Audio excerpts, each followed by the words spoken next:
Well, hello and welcome to this week's update. So, the market has a new opening range. Why? Because it is the first trading day of the month has occurred, right? So now we need to set the new opening range. These are the numbers: 4127.66.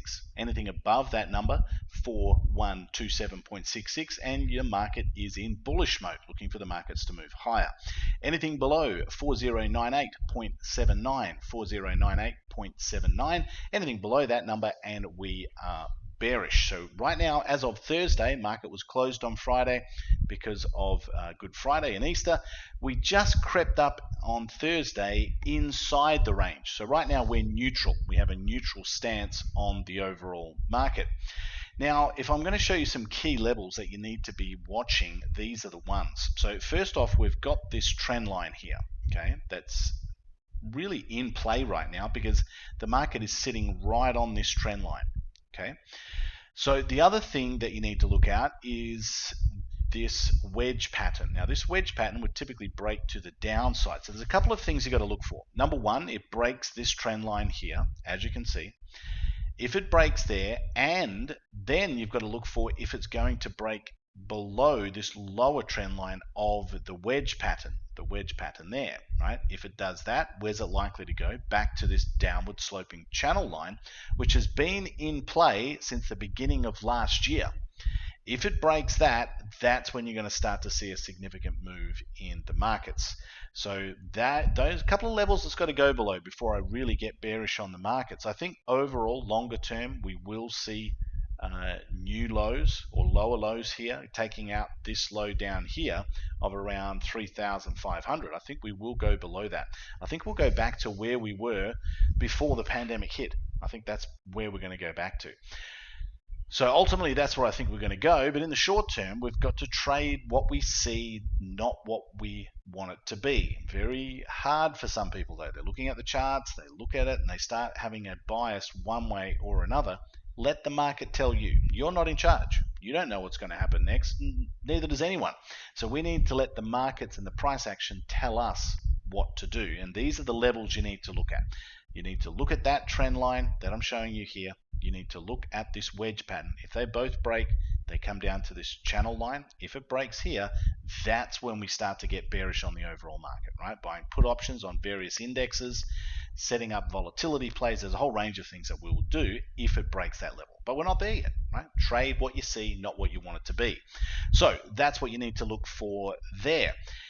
Now, as far as the overall market goes, we can get a snapshot of it here with our workspace. All the 5 key moving averages here, along with bonds. Now, bonds have been moving higher recently. We can see here bonds have broken above the 200-day moving average, first time in a long time. When they start to move higher, yields go down, right? So yields are moving down as bonds are starting to recover somewhat. As far as the Nasdaq goes, that's close to its highest level since August last year. So that's showing some strength there in technology, and we've already spoken about the SPX. Now, we could be seeing a bit of a bull flag forming here on the Dow Jones, but we've got to understand this week we've got the CPI number coming out, the heavily manipulated inflation number. It's really at least double what they're telling us it is.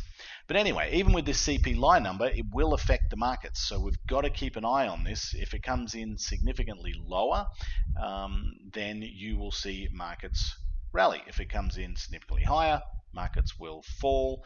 If it doesn't do much of anything, probably won't see huge moves in the market, but we'll wait and see, right? So the CPI, it's not just the number, it's the market's interpretation to the number. So again, don't try and predict what's going to happen. Just be ready with key levels and accepting the risk of any trades that you have on at the moment. Federal Reserve meeting minutes from the last meeting that they had, they'll be dissected carefully. PPI, which gives us an insight into where CPI inflation may go, right? Typically see it show up in PPI first, and consumer sentiment. So quite a bit going on. Now, with the CPI numbers coming out this week, it's a good idea not to have a lot of trades on at the moment, and then look to see where the market goes after that. Now, last week we had a lot of employment data coming out. The jobs openings were down. We have seen the ADP payroll numbers they were less than expected. So certainly some bad numbers there as far as jobs go. But then later on in the week, on Friday, when the markets were closed for Good Friday, we saw the non-farm payroll, the government jobs, coming in quite strong, and unemployment rate actually falling. So those were positive numbers on Friday as the markets were closed. So it'll be interesting to see whether the market reacts positively to that on Monday. So we'll see. But CPI is this week is certainly something that everyone will be focusing on.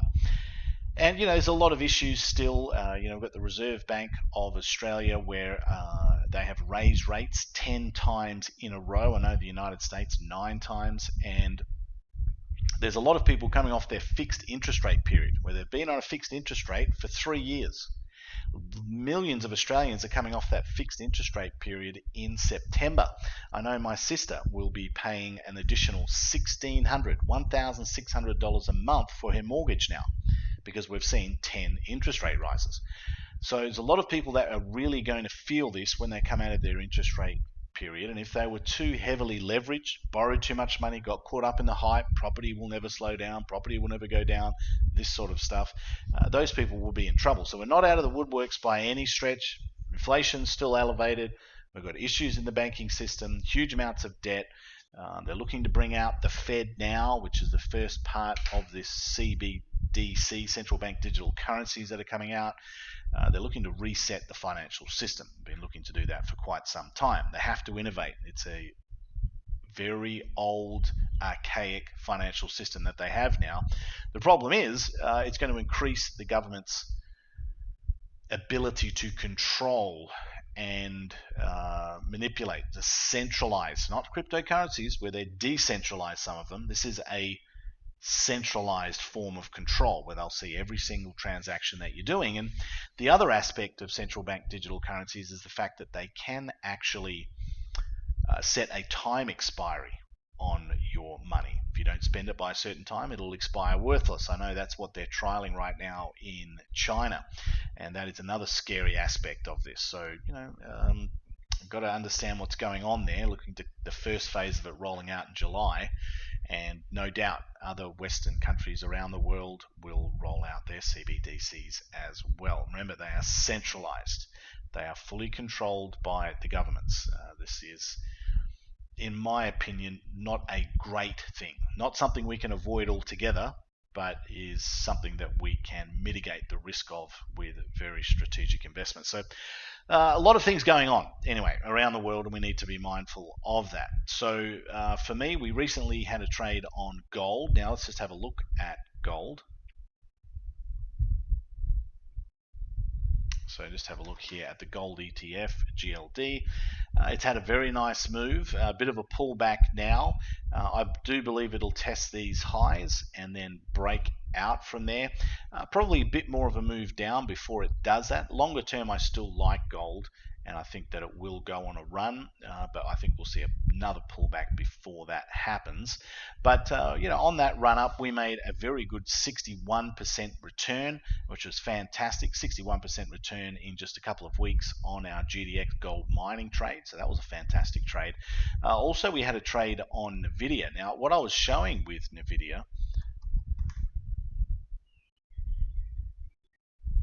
was the fact that it was very overbought, right? It was very overbought right now. It was running into this upward channel line here and this one, and it was showing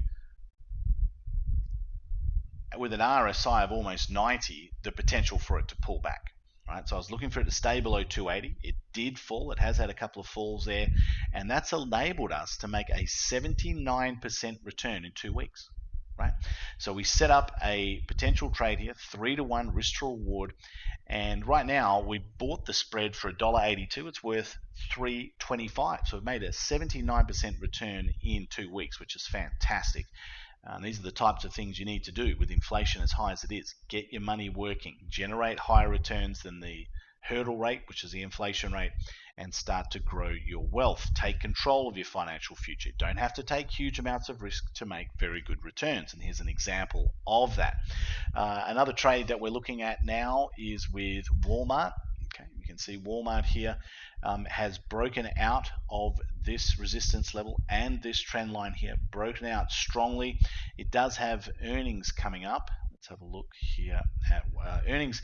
They're not confirmed yet. You need to see a tick here. So with this earnings whispers site, you need to see a tick to confirm the date, to rely on the date. When you see the tick there, it means they've confirmed the earnings date with the company. Now, they haven't done that yet, so we can't rely on the date, but it'll be, sometime at the end of May.